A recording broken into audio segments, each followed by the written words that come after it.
Kalanidhi astro में आपका स्वागत है। मित्रों, आज हमारे चैनल का 168वां एपिसोड है। अभी तक के आपके सहयोग के लिए आपका शुक्रिया। आज का विषय हमारा दाम्पत्य जीवन कैसे सुखी हो, इसके विषय में कुछ जानकारी साझा करेंगे। ज्योतिष शास्त्र एक ऐसा शास्त्र है जिससे भूत, भविष्य और वर्तमान की जानकारी प्राप्त की जा सकती है। यह एक अद्भुत विद्या है जिसे हम जान सकते हैं कि पृथ्वी पर हम क्या लेकर आए हैं, इसका क्या प्रयोजन हमारे जीवन में होने वाला है। इससे हम जीवन में होने वाली घटनाओं का अनुमान लगा सकते हैं और उनसे लाभ प्राप्त कर सकते हैं और कष्टकारी समय में अपना व अपने परिवार के लोगों का हम ध्यान रख सकते हैं, उनकी सुरक्षा कर सकते हैं।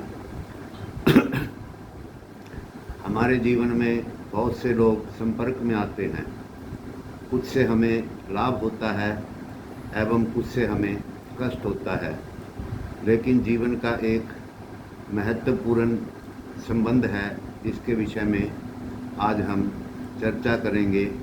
वो है पत्नी या पति, जो कि हमें विवाह से प्राप्त होते हैं। इस संबंध का प्रभाव केवल विवाहित व्यक्ति के जीवन पर ही नहीं, अपितु उसके माता पिता, उसके भाई बहन एवं पूरे वंश पर भी पड़ता है।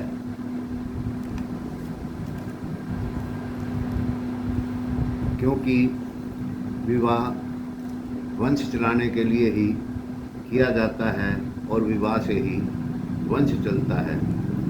विवाहिक जीवन सुखमय रहेगा या कष्टकारक होगा, इसका अनुमान केवल जन्मपत्री से ही लगाया जा सकता है। जन्म कुंडली से यह पता चलता है कि दाम्पत्य जीवन आपका कैसा रहेगा। आप कहेंगे कि पहले कोई कुंडलियाँ नहीं मिलाई जाती थी और विवाहित जीवन बड़े सुख में हुआ करते थे। उसका एक कारण था परिवार के संस्कार, जो कि हमें वंश परंपरा से प्राप्त होते थे। ये संस्कार भी उन्हें माता पिता से प्राप्त होते थे। इसमें भी कुंडली का विशेष महत्व होता था। अगर आप संस्कारी हैं तो आपकी संतान भी संस्कारी होगी, क्योंकि कुंडली का पंचम भाव ही संतान एवं बुद्धि का भाव है। अगर आपका पंचम भाव बिगड़ा हुआ है तो आपकी बुद्धि ठीक नहीं होगी और आपको संतान भी अच्छी प्राप्त नहीं होगी। पहले एक शिक्षा देकर कन्या को विदा किया जाता था कि उस घर से अब तेरी डोली उठनी चाहिए और अर्थी उठनी चाहिए, डोली यहाँ से उठ गई है। और परंपराओं को बहुत मानते थे, जिसकी एक उदाहरण है रघुकुल रीत सदा चली आई, प्राण जाई पर वचन ना जाई। ऐसे संस्कार भी अगर कुंडली अच्छी हो तभी व्यक्ति के पास होते हैं और तभी वह अपनी संतान को दे पाता है। इस विवाहिक समस्या के बारे में हमारे ऋषि मुनियों ने कई साल पहले ही अनुमान लगा लिया था और वे कुंडली मिलान उन्होंने दाम्पत्य जीवन को सुखी बनाने के लिए किया।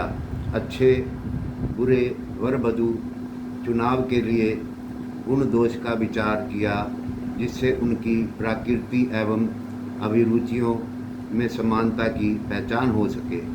इसके लिए अलग अलग रूप से गंभीरता से विचार किया गया।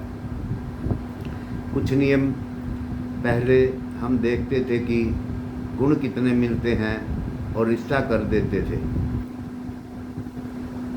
अधिक करने पर हम मंगलिक दोष के बारे में विचार करते थे कि मंगल लगन चतुर्थ, सप्तम, अष्टम और द्वादश स्थान में तो नहीं, क्योंकि मंगल की यह स्थिति विवाह के लिए हानिकारक मानी गई है। इस दोष की वजह से सुंदर, शिक्षित, संपन्न बच्चों के विवाह में विलंब देखे गए हैं एवं कई बाधाएं विवाहित जीवन में भी देखी गई हैं। और भी कई कारण होते हैं कि जिनको ज्योतिषविद नहीं देखते, अनदेखा कर देते हैं, उनको विशेष रूप से देखना चाहिए। सिर्फ गुण मिलान और मांगलिक से ही विवाहिक जीवन सुखी या दुखी नहीं होता, इसके और भी बहुत से कारण हैं।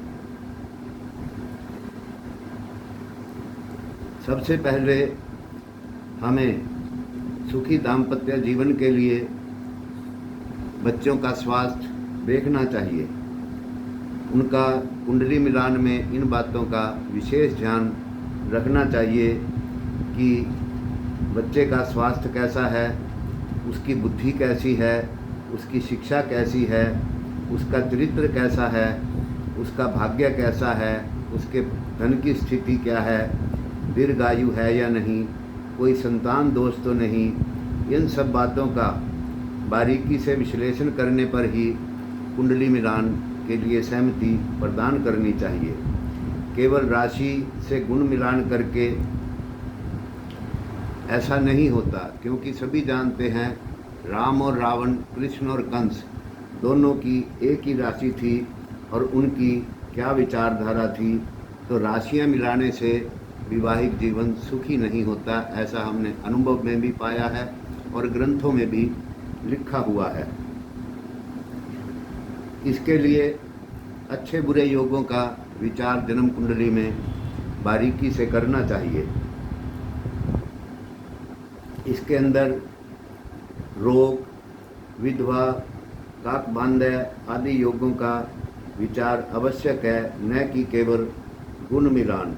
सबसे पहले जातक के स्वास्थ्य के बारे में कुछ विशेष बातों का विचार करना चाहिए, जो हम अब बताने जा रहे हैं।